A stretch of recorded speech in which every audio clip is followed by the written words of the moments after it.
ना पूछो जमाने को क्या हमारी कहानी है। हमारी पहचान तो सिर्फ ये है कि हम सिर्फ हिंदुस्तानी हैं।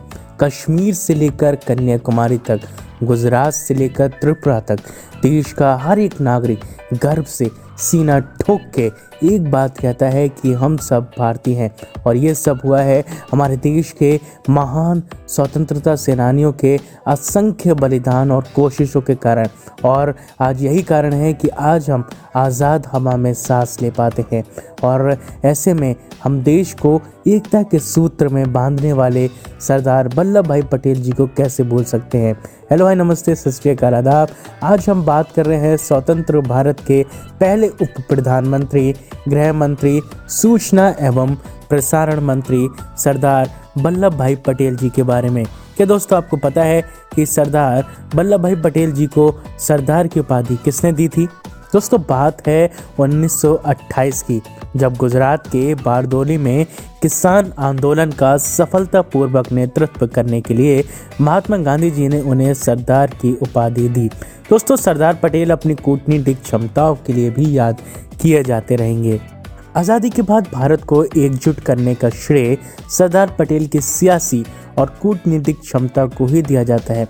तो आइए आज हम जानते हैं कि सरदार पटेल जी ने अखंड भारत के लौह पुरुष और सूत्रधार क्यों कहा जाता है और कैसे उन्होंने देश के 562 रियासतों का एकीकरण किया।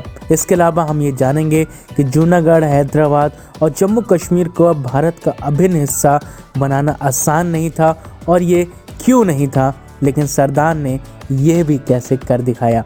दोस्तों जब अंग्रेज़ों से हमें स्वतंत्रता मिली तब 565 देशी रियासतों में भारत बटा हुआ था। आज़ादी के ऐलान के साथ ही ब्रिटिश शासकों ने इन रियासतों को स्वतंत्र शासन करने की छूट दे दी। आज़ादी मिलने से पहले ही लगभग 5 जुलाई 1947 को एक रियासत विभाग की स्थापना भी की गई। इसके बाद सरदार ने मेनन के साथ मिलकर देशी रियासतों को मिलाने का काम शुरू किया। आपको पता होगा कि उस समय देश 565 देशीय रियासतों में बटा हुआ था। इसमें से 562 रियासतों ने अपने खुद की इच्छा से भारत में शामिल होने की स्वीकृति दे दी। वहीं बाकी 3 रियासतें जम्मू कश्मीर, जूनागढ़ और हैदराबाद के राजाओं ने भारत में विलय होना मंजूर उस समय नहीं किया। आप अगर हिस्ट्री पढ़े होंगे तो आप इसके बारे में जानते होंगे। आइए पहले हम जानते हैं जम्मू और कश्मीर के बारे में। दोस्तों जम्मू और कश्मीर के राजा हरि सिंह एक हिंदू राजा थे, लेकिन उनकी जो रियासत थी वो एक मुस्लिम बहुल्य थी। राजा हरि सिंह भारत में अपनी रियासत को विलय करने के अंतिम फैसला नहीं ले सकते थे। आज़ादी के कुछ महीनों बाद ही पाकिस्तान ने इसका फ़ायदा उठाया और 21 अक्टूबर 1947 को कबालियों के भेष में आकर कश्मीर पर हमला कर दिया। हजारों मासूम लोगों की हत्या कर दी गई और एक इतिहास में बड़ी दुखद घटना शामिल हुई। दोस्तों हरि सिंह ने सुरक्षा के लिए भारत से मदद मांगी, जिसके बदले में सरदार जी ने जम्मू और कश्मीर को भारत में विलय करने की शर्त रखी। कश्मीर को कबालियों के हमले को बचाने के लिए राजा हरि सिंह ने 25 अक्टूबर 1947 को अपनी रियासत को भारत में विलय करने के लिए तैयार हो गए और उन्हें साइन कर दिया। और ऐसे में हमारी भारत की महान सेना ने पाकिस्तान को वहाँ से बाहर निकाला। दोस्तों जूनागढ़ के बारे में अब आपको बताते हैं। जूनागढ़ चारों तरफ से भारत से घिरा हुआ था। इसके नवाब मोहम्मद खान की रियासत का अधिकतर हिस्सा हिंदुओं का था, क्योंकि इसमें हिंदू आबादी ज़्यादा थी। बात है 14 अगस्त 1947 को कि उस समय जूनागढ़ के इन नवाब ने पाकिस्तान में विलय का ऐलान कर दिया। जूनागढ़ को भारत में शामिल करने में सरदार की दिलचस्पी भी थी, क्योंकि वहाँ से लगातार भारत में शामिल होने की आवाज़ उठती आ रही थी। उन्होंने जूनागढ़ को तेल कोयले की सप्लाई, हवाई डाक संपर्क रोककर आर्थिक घेराबंदी कर दी।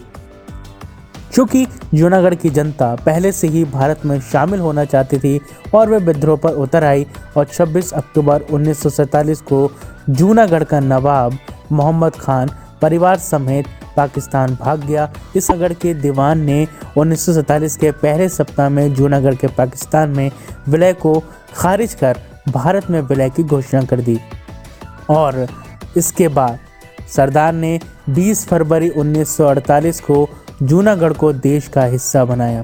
दोस्तों, हैदराबाद जम्मू कश्मीर और जूनागढ़ के बाद रियासत बची थी जो अभी तक भारत में शामिल नहीं हुई थी, जिसे भारत में विलय करने के लिए सरदार को ऑपरेशन पोलो चलाना पड़ा। हैदराबाद की 87% आबादी हिंदुओं की थी, लेकिन यहाँ का निज़ाम और वरिष्ठ पदों पर मुस्लिम बैठे हुए थे। हैदराबाद 15 अगस्त 1947 को निजाम ने हैदराबाद को एक स्वतंत्र राज्य घोषित कर दिया और पाकिस्तान से हथियार खरीदने की कोशिश में लग गए। इसके बाद सरदार ने भारतीय सेना को 13 सितंबर 1948 को हैदराबाद पे चढ़ाई करने के आदेश दिए और ऑपरेशन पोलो के तहत भारतीय सेना ने 2 ही दिन के अंदर ही हैदराबाद पर जीत हासिल की। सरदार के कहने पर भारतीय सेना ने हैदराबाद पर पहुंची और देश में सांप्रदायिक माहौल खराब न हो, इसके लिए सरदार ने अपने कूटनीतिक चालाकी से निजाम को अपने साथ लिया। इस तरह सरदार ने तीनों रियासतों जम्मू कश्मीर, जूनागढ़ और हैदराबाद के भारत में विलय का काम बखूबी किया। उन्होंने 565 देशीय रियासतों को भारत में जोड़ा। इसके बाद उन्हें देश को एक सूत्र में बांधने के लिए लौह पुरुष की उपाधि से भी सम्मानित किया गया। इसके अलावा दोस्तों, लक्षद्वीप समूह को भी भारत में मिलाने में पटेल जी की महत्वपूर्ण भूमिका रही। वैसे तो दोस्तों, इस क्षेत्र के लोग देश की मुख्य धारा से कटे हुए थे, लेकिन उन्हें ये शंका थी कि पाकिस्तान इस पर अपना दावा कर सकता है। ऐसे में भारत के लिए बहुत ज़रूरी था कि वह भी इस पर जल्दी से एक्शन ले।